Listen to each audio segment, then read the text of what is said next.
आज हम जेएसएस के जाट सेवा संघ के चौधरी छोटूराम प्रतियोगी परीक्षा एवं कौशल विकास संस्थान के प्रांगण में हैं। मेरे साथ क्षेत्र के कुछ किसान हैं खड़े हुए। इनका सवाल है कि क्या जेएसएस चूँकि किसानों के बीच में चारों तरफ किसानों की आबादी है और किसानों के मुद्दे जुड़े हुए हैं, तो क्या जेएसएस किसानों के लिए भी कोई कार्यक्रम और कृषि विकास के लिए भी कोई कार्यक्रम है जेएसएस का? तो मैं इसका उत्तर देना चाहूँगा आज के अपने वीडियो में। दरअसल जेएसएस ये महसूस करता है कि पिछले जो 70 साल का आज़ादी के बाद का हमारा इतिहास है, उसमें हम कृषि सेक्टर को दो भागों में विभाजित करते हैं। एक वो जो परंपरागत है और एक वो जो कांग्रेस सरकार के द्वारा 1990-91 में WTO की समझौते को स्वीकार करने के बाद परिस्थितियां बदली हैं।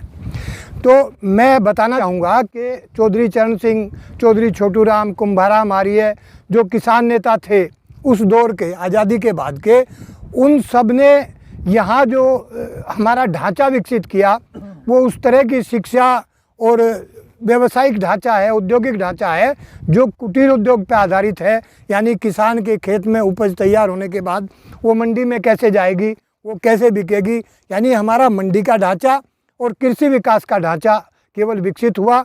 लेकिन जब हम स्वीकार करते हैं गेट समझौतों को, एक बिल्कुल परिस्थितियां विपरीत हो जाती हैं। जैसे कि हम कृषि सेक्टर में सब्सिडी पहले प्रावधान था देने का, वो सब्सिडी WTO की पहली कंडीशन है कि कोई सब्सिडी किसानों को नहीं दी जाएगी।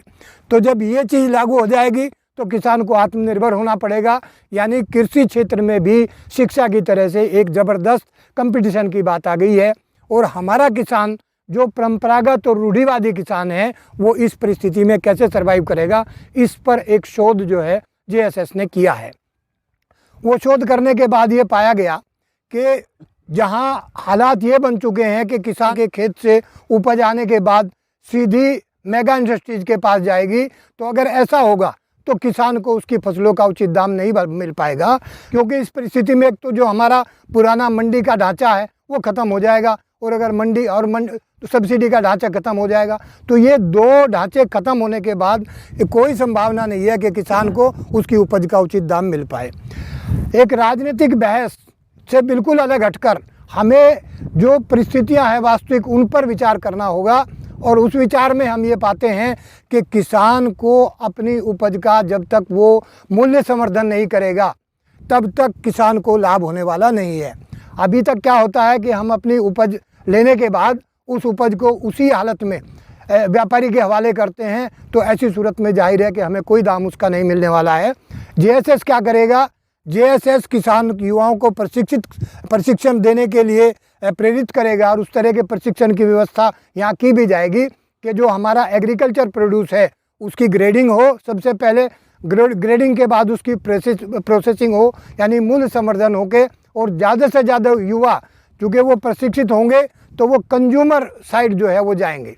यानी अपनी उपज को हम उपभोक्ता तक की रसोई तक भेजने की व्यवस्था जेएसएस के द्वारा की जाएगी। जेएसएस का ये मानना है कि जो उत्तर भारत के कृषि प्रधान राज्य हैं जहाँ जाट जातियाँ विशेष रूप से प्रभावी हैं, जिसमें मैं नाम लेना चाहूँगा मध्य प्रदेश, राजस्थान, गुजरात और आपका हरियाणा, पंजाब, पश्चिम उत्तर प्रदेश, ये सब जाट बाहुल्य क्षेत्र हैं और यहाँ अलग अलग जेएसएस की इकाइयाँ सक्रिय हैं। ये जेएसएस की इकाइयाँ सीधे किसानों से जुड़ेंगी और वहाँ से किसान की उपज का एक व्यापक उसका प्रशोधन और उसका प्रसंस्करण करने के बाद उस उपज को ग्रामीण उपभोक्ताओं तक भेजने की व्यवस्था जेएसएस के द्वारा करने की इसमें प्रावधान किया गया है। अभी इस पर बहुत कार्य होने की ज़रूरत है। ये हमारा जो प्रस्ताव है ये विचाराधीन प्रस्ताव अभी है, लेकिन भविष्य में इसका जब परिणाम सामने आएंगे तो किसान युवाओं को रोजगार भी ये सेक्टर उपलब्ध कराएगा और किसानों को उनकी उपज का उचित दाम भी इसी के जरिए मिल पाएगा। धन्यवाद।